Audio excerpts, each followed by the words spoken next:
ඉතින් මේ කියන්න යන්නේ අසම්මත කතාවක් ගැන. පොතේ නමත් අසම්මත, කතාවත් අසම්මත. ඉතින් අසම්මතයි කියන්නේ මේක මාමා කෙනෙක්ගේ දුවගෙගේ අතර ඇතිවෙන ප්‍රේම සම්බන්ධයක් ගැන ලියවුණු කතාවක් තමයි. මේ කතාවේ චේතිය සහ ඉමී කියන ප්‍රධාන චරිත දෙක තමයි වටා තමයි කතාව ගෙතෙන්නේ. චෛතිය කියන්නේ මාමා, ඉමී කියන්නේ දියණි.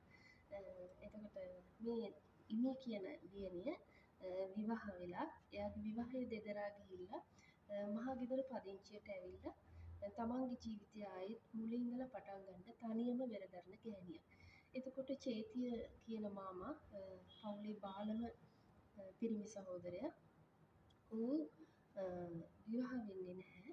ඔහු තනිකඩව ඉන්නවා. ඔහු තමයි ඉමීගේ සෑම කටයුත්තකටම උදව් උපකාර කරන්නේ.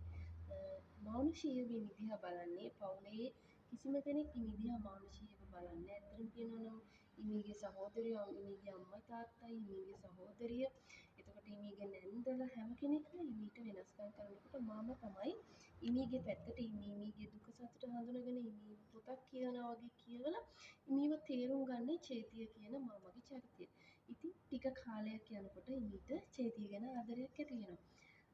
මේ ආදරයට සියලුම දෙනා විරුද්ධ වෙනවා. මොකද මේක සිංහල සංස්කෘතියට ඇත්ත වශයෙන්ම ගැලපෙන්නේ නැති හින්දා.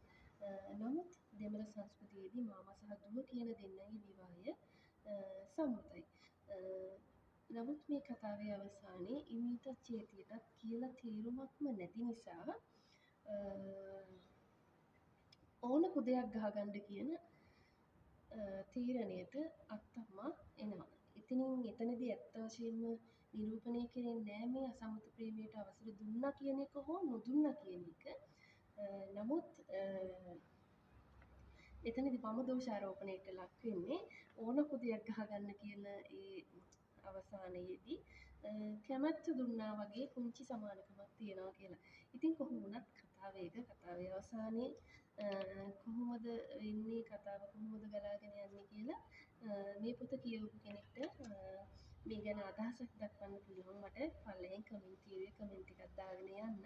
මේ පොත මුද්‍රණය වෙන්නේ 2020 දී. මගේ දෙවෙනි නවකතාව තමයි අසම්මත කියන්නේ. ප්‍රේමය හැම විටම අන්සතුය. ලැබීම් විරලය. නොලැබෙන ඇස් අයිති, අත්වල එල්ලෙන්න අයිති මට විතරය. එන්නම ප්‍රේමය ආත්මාර්ථකාමීය. හිතා ගන්නට බැරි එකම දෙය ඇයි නොලැබීම් ළඟම උපදින්නේ ප්‍රේමය.